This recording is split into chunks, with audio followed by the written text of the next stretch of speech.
Okay, guys, this is Talking Points, and I'm going to be discussing John Crestani, giving you an example of values identification. So, if you this is relevant to something called acceptance commitment therapy. If you haven't already seen my ACT course, introduction course, I suggest you first have a look at that. Then come back to this because I'm just basically giving you a case example of how to identify values or something I saw that was quite interesting. So, who is John Crestani? He is an affiliate marketing guy, and what he does, he sells courses and he does a lot of middleman conversion. So he basically links in with sellers through something called ClickBank, and then he sells or teaches others to basically sell on the basis for a seller to a customer through various advertising means, and you make basically a commission.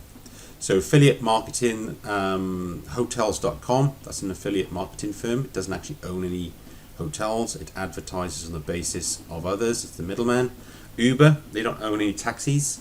Again, that's another example of a middleman. So that's what affiliate marketing is.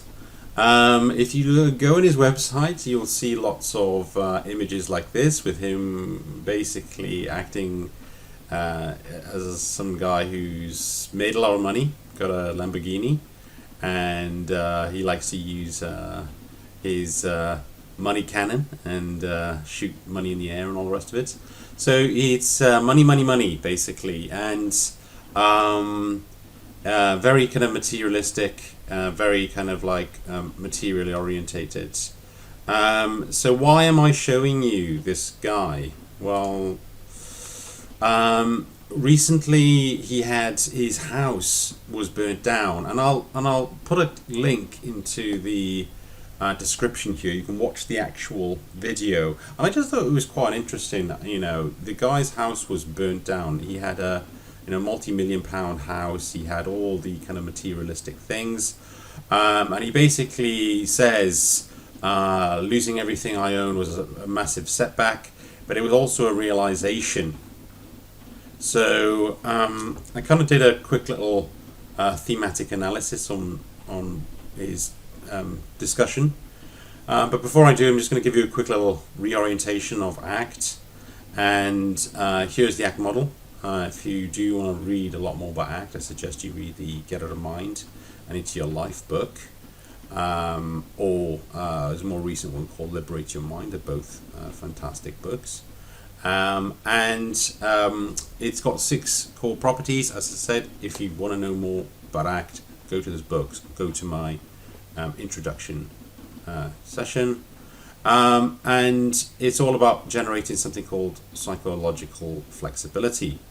You'll see the top there, it's contact with present moment. I'm not going to go through these in any detail. That's kind of like a be present, be here and now. Don't worry about the future, don't worry about the past. Acceptance, open up to painful thoughts, painful memories.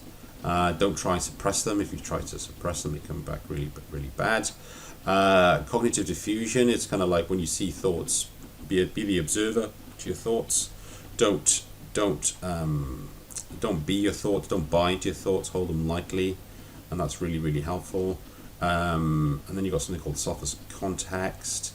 The idea between that is self as content is you are your thoughts, self as process, you're watching your thoughts, and self context is you're not your thoughts, you're something separate, you're the observer. You learn to be the observer at a fundamental level. And then you've got values and committed action. And values is what's important to you.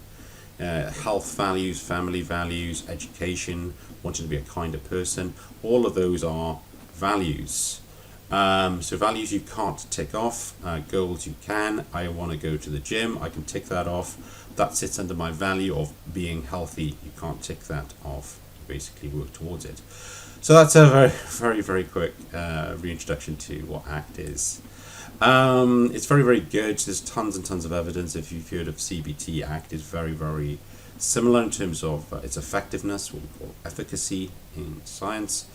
And it's very good if you've got these kind of thoughts: I'm too fat, it's too hard, I'm embarrassed, I don't deserve it, it's not me, I'm too thin, it won't work, it's waste time. If we have a lot of garbage in our minds, and it's very, very good at separating us from the thoughts and getting us to recognize that thoughts are just thoughts. So the link that I want you to watch is here. This is John Crestani when his house burnt down, and it's actually I thought it was pretty good actually. You know, from someone who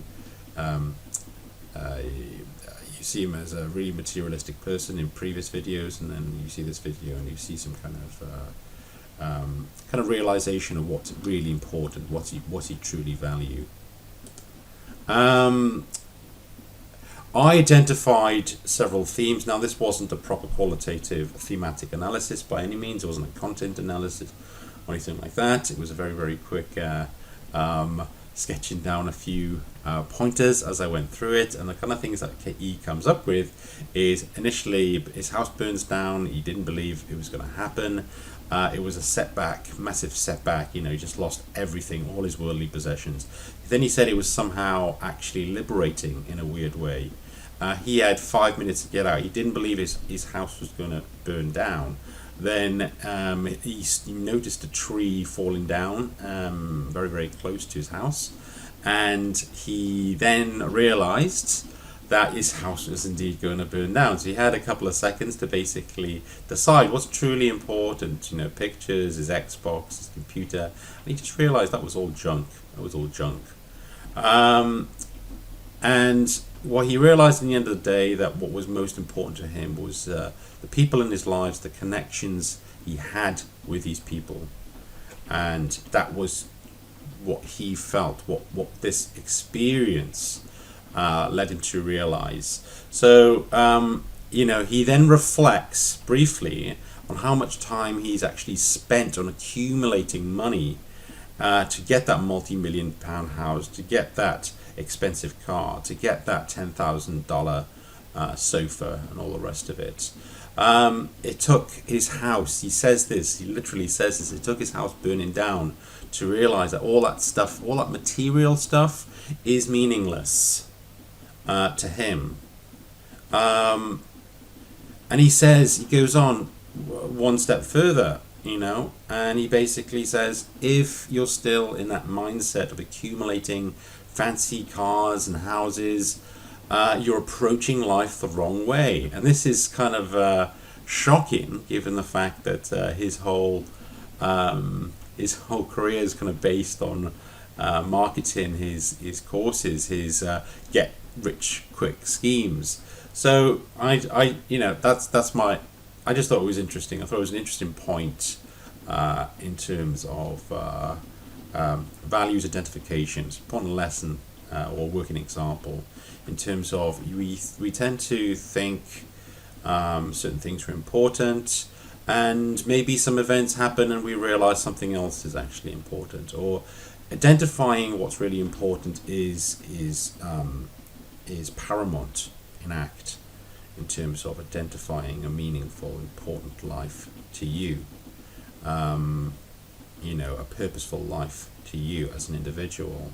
And that doesn't have to be set by what society says. You don't have to keep up with the Joneses. Anyhow, I've blogged about this kind of thing. I'm going to link in my Psychology Today blog under the description as well. And I just thought this was a really, really good example. So he ends by saying what he realized was truly important. What he means by that is what he actually values is his connections, the experience we all share together, his family, his friends. So he identified those things as important. And he feels that it took his house burning down for him to identify that. Okay, guys, anyway, that's all I've got. I just thought it was a very good kind of working example. and I hope you enjoyed this. Thank you very much.